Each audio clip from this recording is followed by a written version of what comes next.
The message came on a Tuesday morning. Every screen on Earth showed the same image at once, a being with blue-gray skin and large, gentle eyes. No one had hacked the world's systems. No one was playing a trick. This was real. "People of Earth," the alien said in perfect English, "I am Ambassador Zixthar of the Galactic Council. We have been watching your progress for centuries, and we believe you are ready to join us among the stars." In the hours that followed, governments scrambled. Leaders who had been enemies just yesterday now sat side by side in emergency meetings. The United Nations building in Geneva became the center of the world. Everyone wanted to know what would happen next. 3 days later, a ship appeared in the sky above Geneva. It did not look like the flying saucers from old movies. Instead, it was shaped like a giant leaf, shimmering with colors that changed as it moved through the clouds. It landed without a sound on the field outside the UN building. Ambassador Zixthar stepped out, followed by 6 other aliens from different species. Some walked on 4 legs, others floated above the ground. One seemed to be made of living crystal. They were the representatives of the Galactic Council, a group of 27 advanced species that had been working together for over 12,000 years. Lisa Miller watched it all from the back of the room. She was a captain in the United States Navy with years of special diplomatic training. At 42, she had seen war and peace up close, but nothing had prepared her for this moment. "Captain Miller," said the Secretary General of the UN, "please step forward." Lisa walked to the center of the room. She could feel the eyes of the world on her through the cameras. "The nations of Earth have chosen you as our liaison to the Galactic Council," the Secretary General said. "You will represent all of humanity in these talks." Lisa looked at the aliens, trying not to show her surprise or fear. "I accept this duty," she said simply. Ambassador Zixthar stepped closer. Up close, Lisa could see that his skin wasn't just blue-gray, but had patterns like tiny waves moving across it. "Captain Miller," he said, his voice musical and strange despite the perfect words. "The Galactic Council welcomes Earth. We have much to offer your species." "What exactly do you offer?"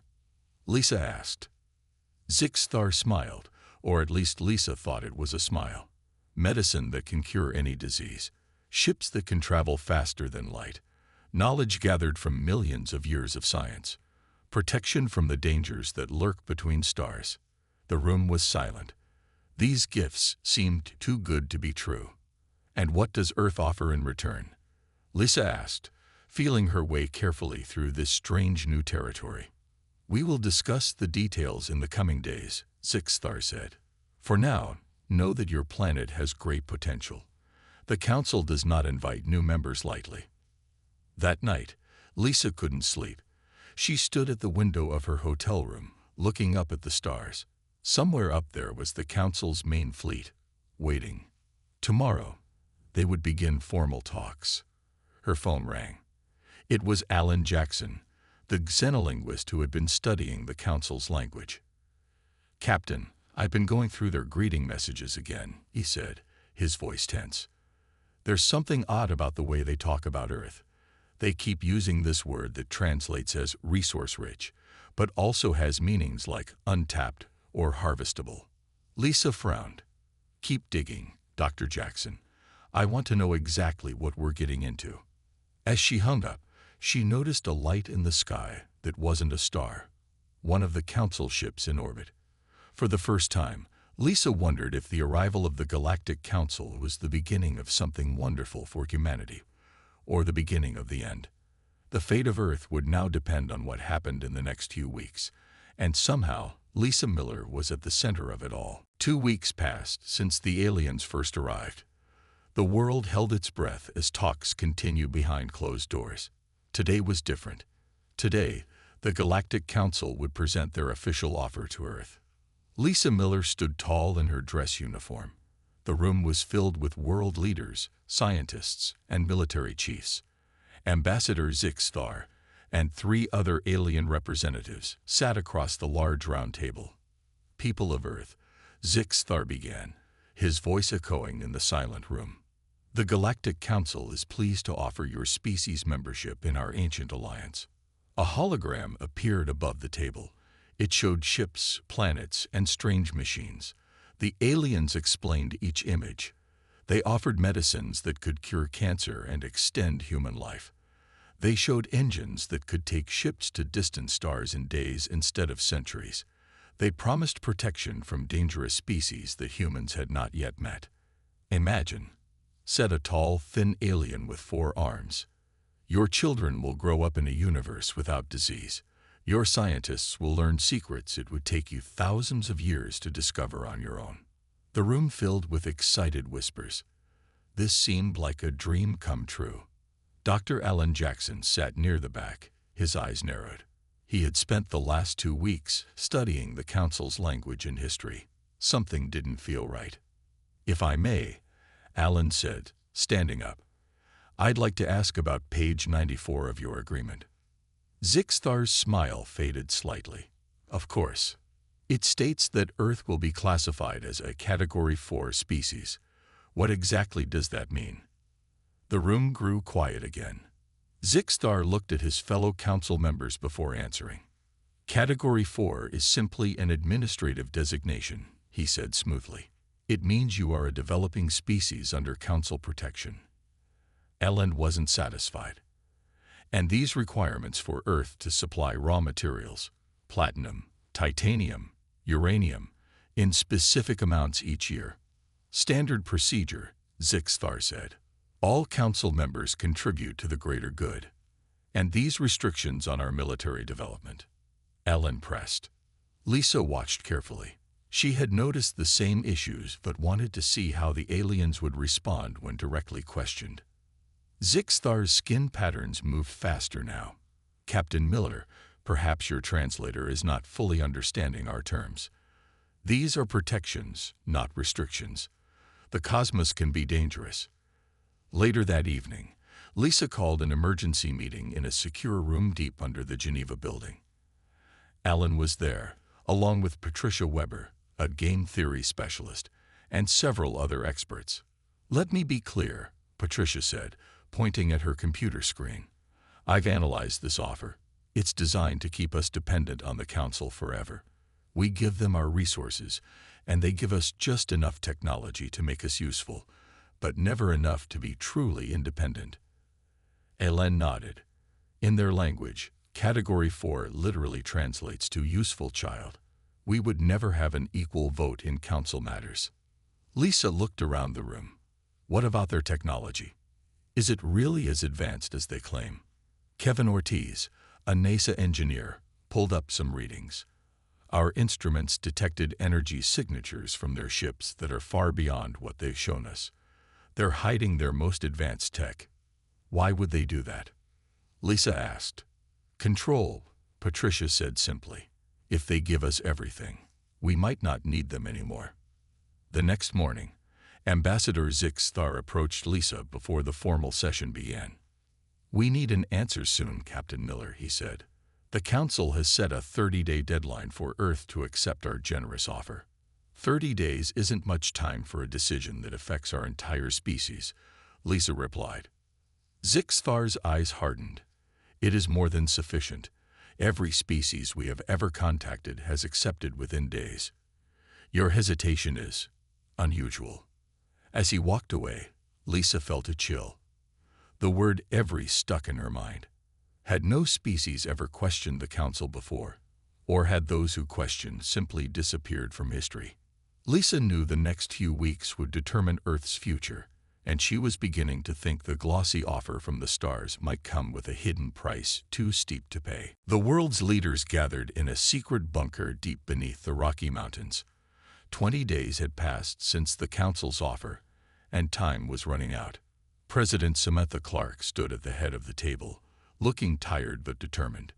We need a decision, she said.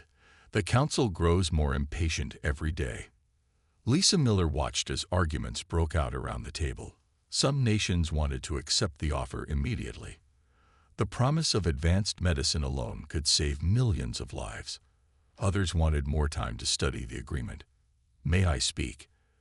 Alan Jackson asked. Everyone fell silent as the scientist stood up. Over the past weeks, he had barely slept, studying every word of the Council's offer. "I've translated their full agreement," he said, "and hidden in their legal language is the right to take any human for research purposes without our consent." Gasps filled the room. President Clark asked, "Are you certain?" Alen nodded grimly. "Their language is tricky. Words have double meanings. But yes, I'm sure." Patricia Weber stood next, her data projections appearing on the wall. "I've analyzed similar agreements throughout human history, from colonial powers, from conquering nations. This follows the same pattern. Give shiny gifts, take everything of real value." Kevin Ortiz added, "We've been secretly scanning their ships. They're powered by something that breaks our understanding of physics. Yet they've only offered us basic faster-than-light travel. They're keeping the real advancements for themselves." President Clark looked around the room. "What do other countries say?" The Chinese representative spoke up. "Our analysis matches yours. We have concerns about these terms." The Russian leader nodded agreement. "This is not a partnership of equals." One by one, each major nation shared their analysis. Despite different cultures and political systems, they all reached similar conclusions. The Council's offer was designed to make Earth dependent. Lisa spoke last. "I've spent hours with HFY and the other Council members. At first, they seemed friendly, open. But whenever we ask hard questions, they become defensive. They don't treat us like future partners. They treat us like children." Outside the bunker, life went on.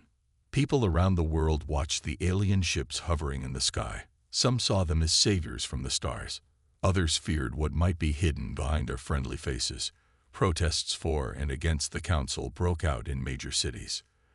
That night, Lisa couldn't sleep again. She walked to the window of her room and looked up at the stars. The deadline was only 10 days away. What would happen if Earth said no? Had any species ever refused the Council before? Her phone beeped. It was a message from Kevin. "URGNT. Come to the lab now." 20 minutes later, Lisa stood in a secure room looking at a screen full of strange symbols. "We intercepted this communication between the Council ship and their home system," Kevin explained. "It took our best computers hours to crack even this small part of it." Alen pointed to the translated text on another screen. "They're discussing us. Listen to this part. Humans show concerning independence patterns. Recommend adjustment to standard Category 4 integration protocol." "What does that mean?" Lisa asked. Patricia looked grim. "They're talking about changing us, not just our society. The word they use for adjustment can also mean alteration or correction." Lisa felt cold. "You mean mind control, genetic manipulation?" "We don't know exactly," Alan said, "but they're planning something beyond what they've told us." The room fell silent as the weight of this discovery sank in. The deadline was approaching, and now they knew the truth. The Galactic Council wasn't just offering membership. They were planning to change humanity itself to make them obedient members. Lisa looked at her team. "We need to tell the President. Right now." The day of decision arrived. 30 days had passed since the Galactic Council made their offer. The world had voted. Every country, every citizen, had their say through emergency votes and polls. The answer was ready.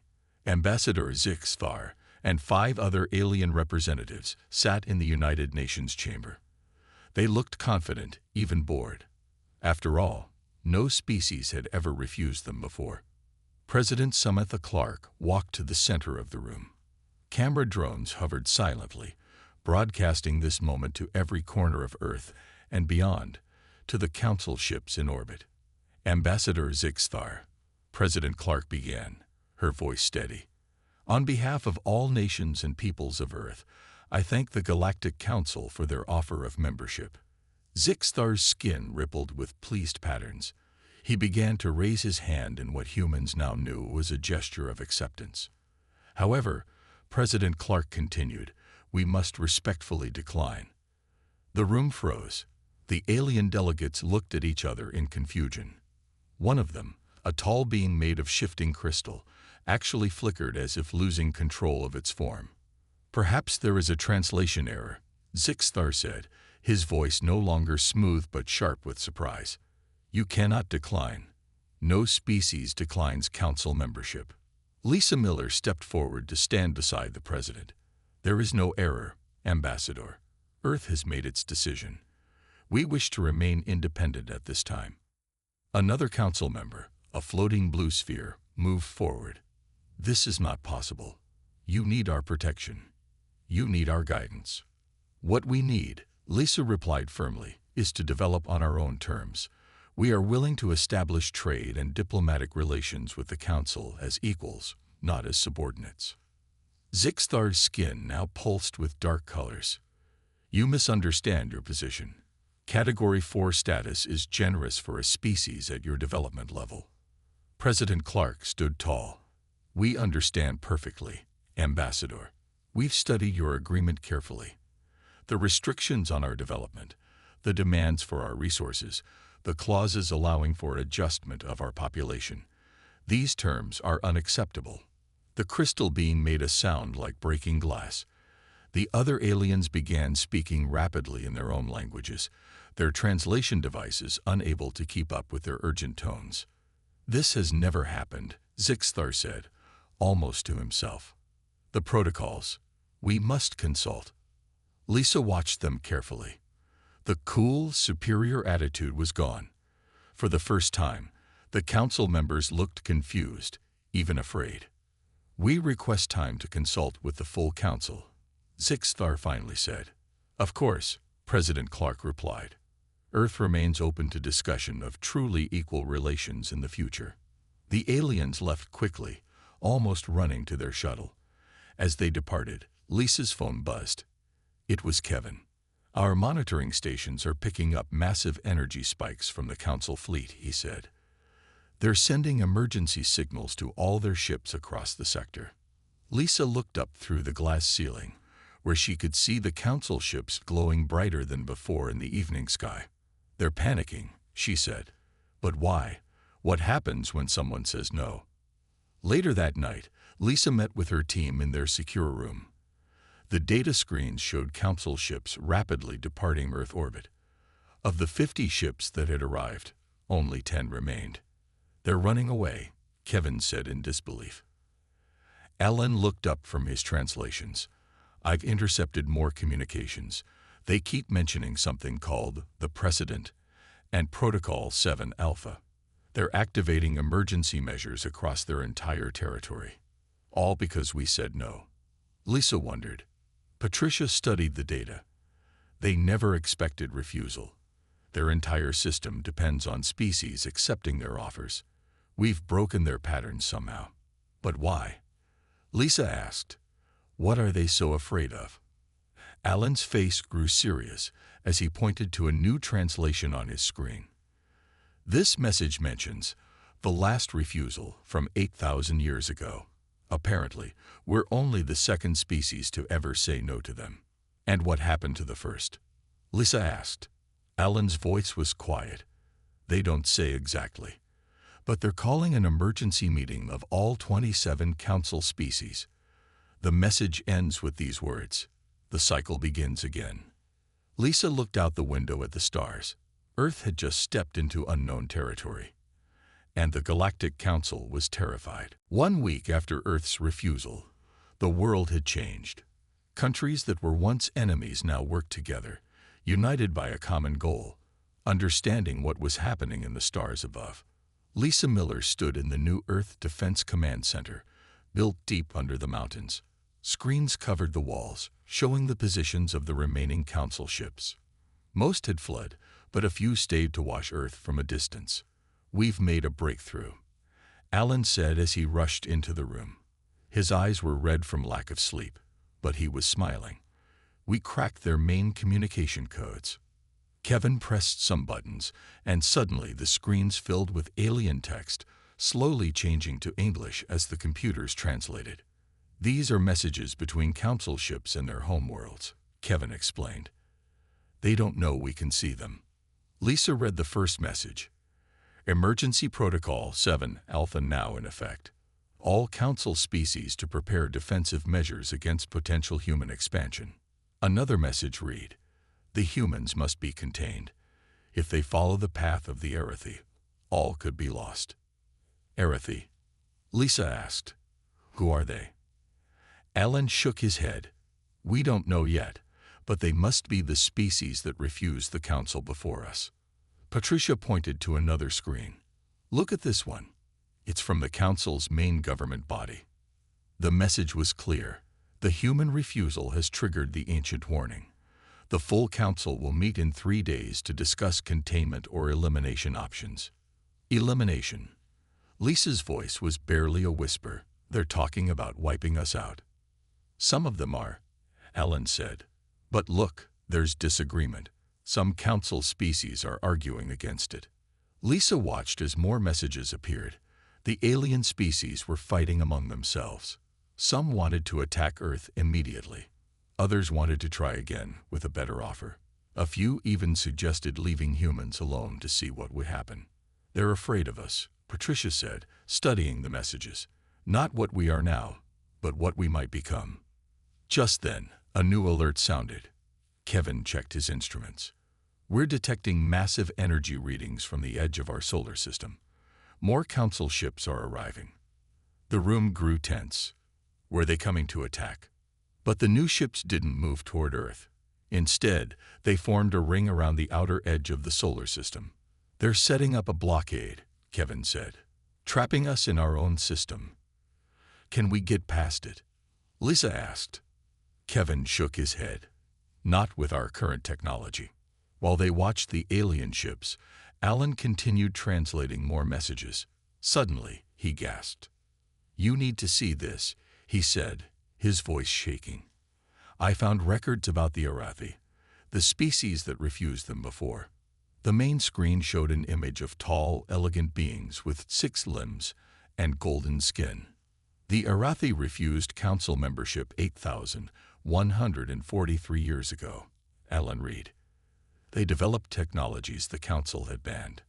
Within 200 years, they achieved what the record calls the transcendence. Then they simply disappeared. Disappeared? Lisa asked. Were they destroyed? No, Alan said. The Council records say they evolved beyond physical form. They'd reached some kind of higher state of existence.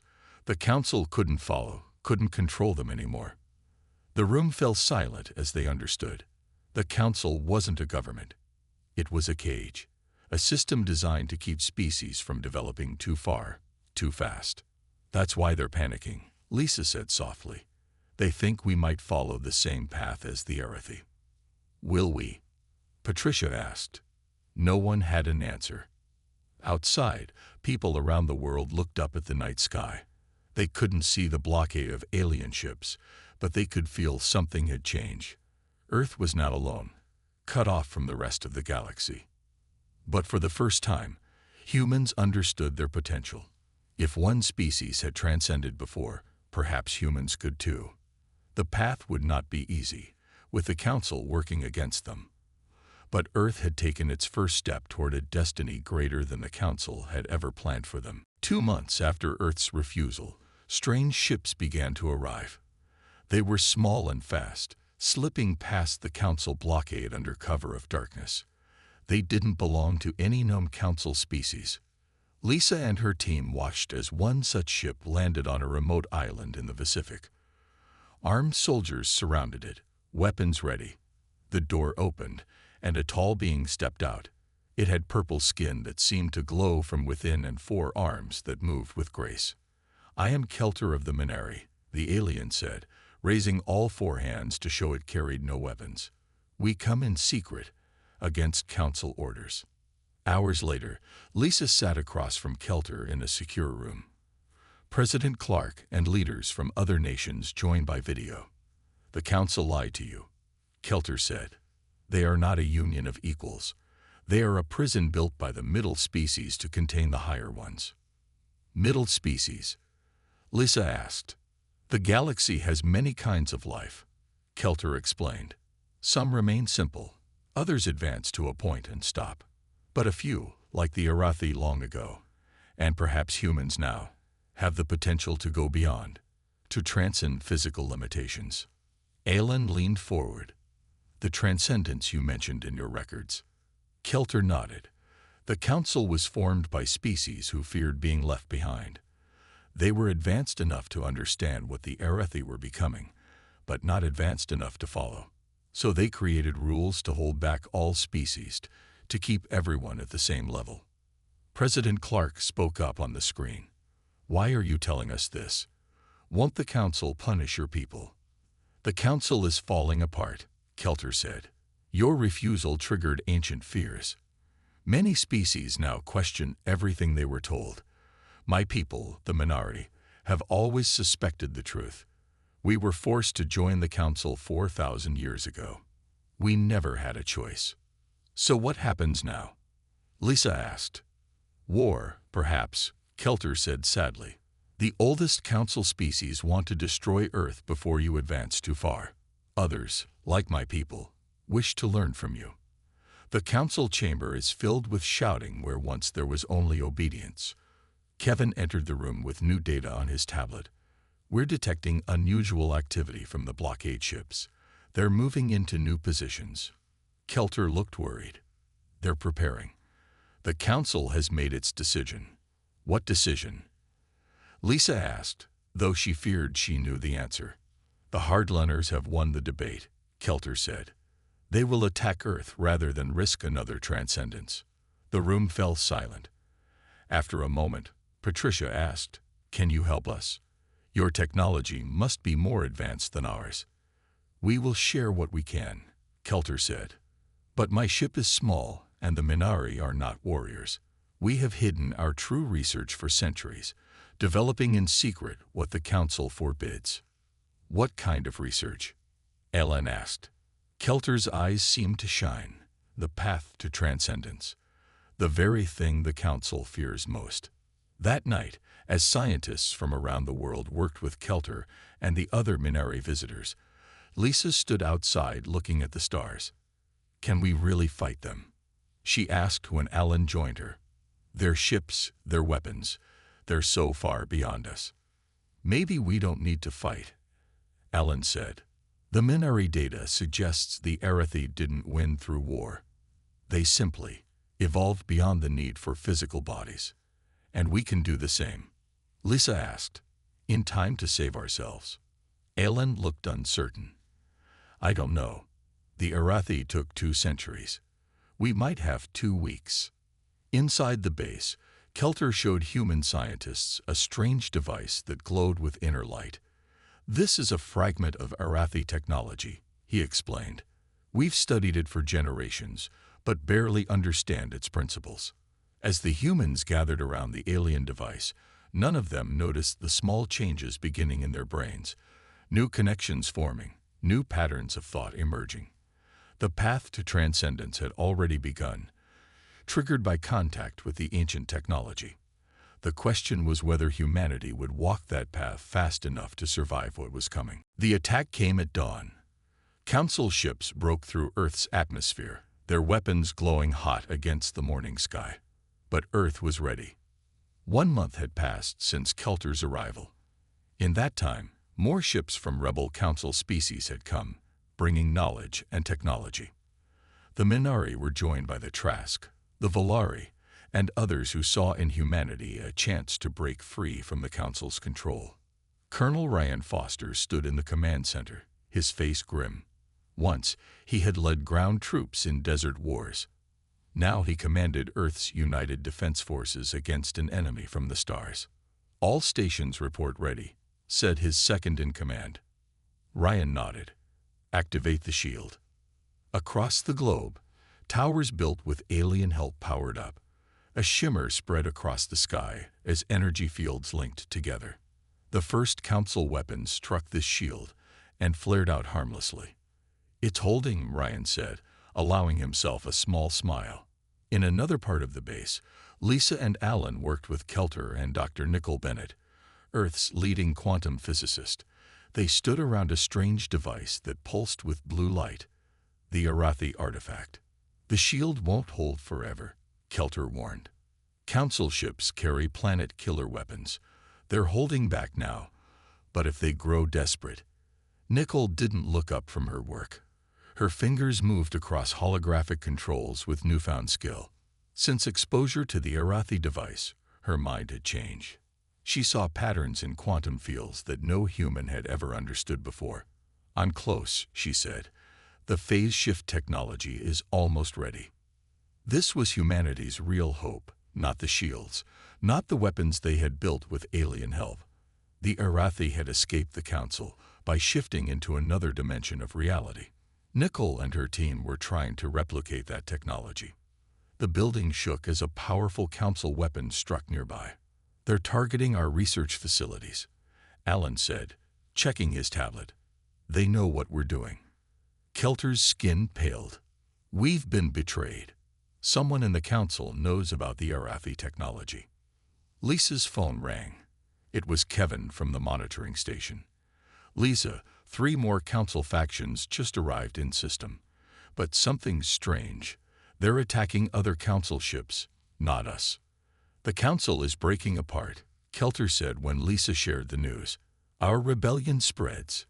Many species are tired of being held back, of being controlled." Another blast, closer this time. The lights flickered. "We're running out of time," Nicole said. "I need to test the phase shift field, but I don't have enough data on how it will affect living tissue." Lisa looked at the device, then at her team. "Test it on me." "Lisa, no," Alan protested. "It could kill you. Or it could save us all," Lisa replied. "We don't have time for caution." Before anyone could stop her, Lisa stepped into the testing chamber. Nicole hesitated, then activated the controls. The blue light from the Arathi device grew brighter, surrounding Lisa in a shimmering field. For a moment, nothing happened. Then Lisa gasped. Her body seemed to flicker, becoming transparent, then solid again. Her eyes widened. "I can see it," she whispered. "I can see everything." The field collapsed, and Lisa fell to her knees. Alan rushed to help her. "Are you hurt?" he asked anxiously. Lisa looked up, and everyone stepped back. Her eyes now shimmered with the same blue light as the Arathi device. "I'm not hurt," she said, her voice strangely calm. "I'm changed. For a moment, I could see the higher dimensions. I could feel what the Arathi felt."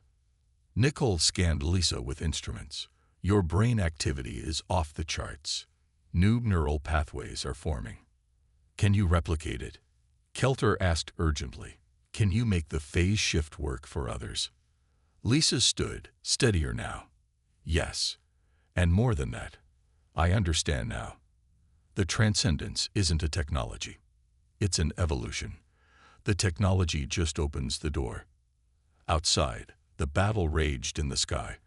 But inside the research lab, humanity had just taken its first real step toward becoming something the Council had always feared: the next transcendent race. 5 years passed since the day Earth refused the Council's offer. The planet had changed in ways no one could have imagined. The UES horizon floated silently above Earth, its sleek shape unlike any ship humans had built before. It was the first vessel with true faster-than-light capability built by human hands. Captain Lisa Miller stood on the bridge, looking down at the blue-green world below. "All systems ready, Captain," said the pilot. "We can launch when you give the word." Lisa nodded. Her eyes still held that faint blue glow that had appeared after her exposure to the Arathi technology. She wasn't the only one. Thousands of humans now showed signs of the change. "Begin launch sequence," she ordered. "Let's make history." The war with the Council had ended 3 years ago, not with a victory or defeat, but with a truce. The Council had fractured, split into 3 separate groups. The hardliners still wanted to destroy Earth. The moderates sought peaceful relations. The progressives, led by the Minari and other former Council species, openly allied with humans. As the horizon lifted away from Earth, Lisa thought about how far they had come. Dr. Nicole Bennett's team had created wonders in their labs. The phase shift technology had advanced beyond what even the Minari thought possible. Humans, it seemed, had a special talent for this kind of science. "Message from Earth Command," said the communications officer. "Dr. Bennett wants to speak with you." Nicole's face appeared on the screen. Like Lisa, her eyes held that subtle blue glow. "The final test was successful," Nicole said, her voice excited. "Full transcendence field stable for 20 minutes. Lisa felt her heart beat faster. "Any side effects?"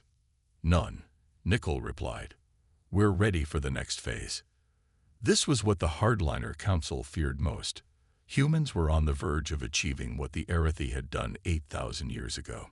Not just visiting higher dimensions, but living in them, evolving beyond physical form. "We'll be watching for your signal," Lisa said. Horizon out. The ship's engines hummed as they prepared for their jump. This voyage had two purposes. First, to test human-built FTL travel. Second, to search for signs of the Arathi. If another species had transcended before, perhaps they could guide humanity. Alan Jackson joined Lisa on the bridge. He was older now, gray touching his hair. He hadn't undergone the change, preferring to remain fully human to better document what was happening. "Nervous?" he asked. Lisa smiled. "A little. We're going where no human has gone before. Where no council species has gone, either," Alan added. "That's what scares them so much." The ship shuddered slightly as the engines powered up. "Jump in 5 seconds," announced the pilot. 4, 3, 2, 1. Stars blurred around them as the horizon leaked into faster-than-light travel. For a moment, reality itself seemed to bend. Then they were through, floating in an unknown star system light years from Earth. "Jump successful," reported the pilot, relief clear in her voice. The crew cheered. Humanity had broken free of its solar system prison. The council blockade was now meaningless. But as they celebrated, something strange happened. A soft glow appeared in the center of the bridge. It took shape slowly, forming into a tall, 6-limbed figure with golden skin. "An Arathi," Lisa whispered in awe. The being made no sound, but Lisa and the other changed humans felt words in their minds. "We have been waiting." The thought came. "For 8,000 years, we have watched for others to join us." Alan couldn't hear the voice, but he saw the expression on Lisa's face. "What is it saying?" he asked. "They've been waiting for us," Lisa said softly. "The Arathi never disappeared. They evolved. They still exist in the higher dimensions." The golden figure extended a hand toward Lisa. "The path is open," the thought continued. "Your species stands at the threshold, as ours once did. Will you step through?" Lisa looked at her crew, at the stars beyond, and at the being of light before her. Humanity had refused one offer 5 years ago, an offer of containment and control. Now they faced a different offer, not of limitation, but of unlimited potential. "We will," Lisa answered for her species. "Humanity is ready to transcend."